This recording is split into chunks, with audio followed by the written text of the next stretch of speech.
In September, we told you about a Coon Rapids man who survived a sudden cardiac arrest that was caught on tape during a summer concert at the dam. The quick actions of strangers giving CPR and using an AED revived Tim Buck's heart. Since then, Buck has been going to cardiac rehab every week, but never knew the faces of those who gave him another chance at life.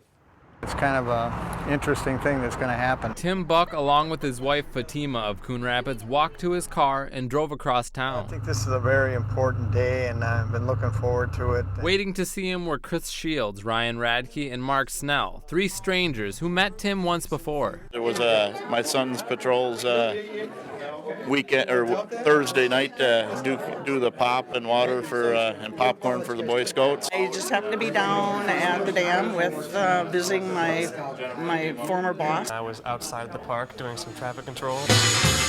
At the Coon Rapids Dam, I was dancing quite vigorously, and then suddenly I started feeling pain in my, my chest.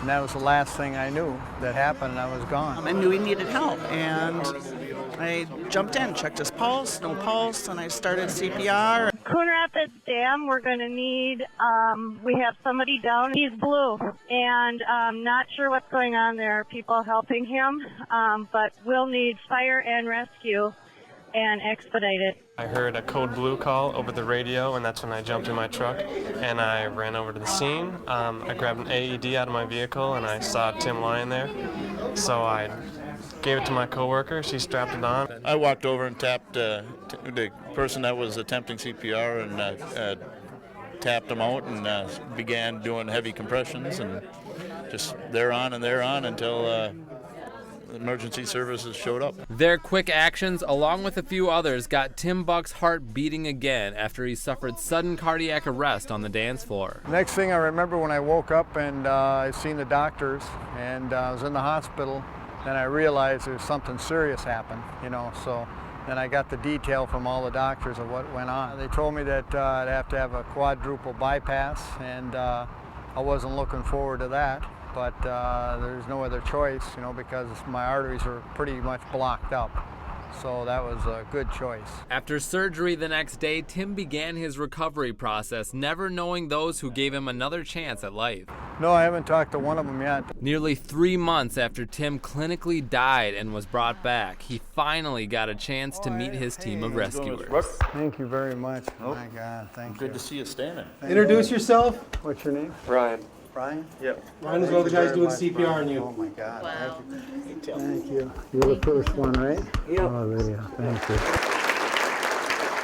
The rescuers were honored by the Coon Rapids City Council this week for their quick actions that day. They're just an awesome group, and they're such a blessing to be there and quick responding, and I just appreciate each and every one of them, and I thank them from the bottom of my heart for what they did. Thank you for being the village.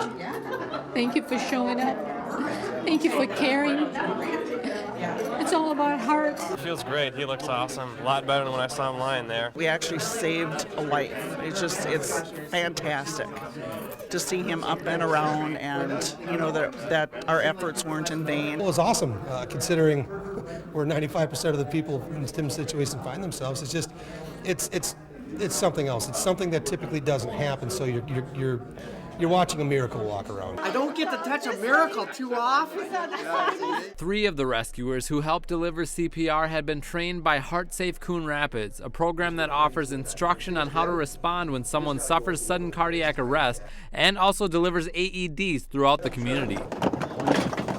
Coon Rapids police officer Brian Plotz launched the program after seeing a family member fail to get the help he needed. For me, it was losing my uncle to complications from sudden cardiac arrest, and to give other families an opportunity that maybe my family wasn't fortunate enough to have is very gratifying. It's a testament that the program works, and in speaking with them individually, they talked about that training as being something that they fell back on and really helped them focus through all that chaos. So I feel great. It's one of the proudest things I've ever done. The Buck family and the responders say they hope everyone can learn from this successful outcome. Everybody should be trained in first aid and CPR. I think it's a definite must. And have defibrillators around and stuff, and know that this is going to really help save lives.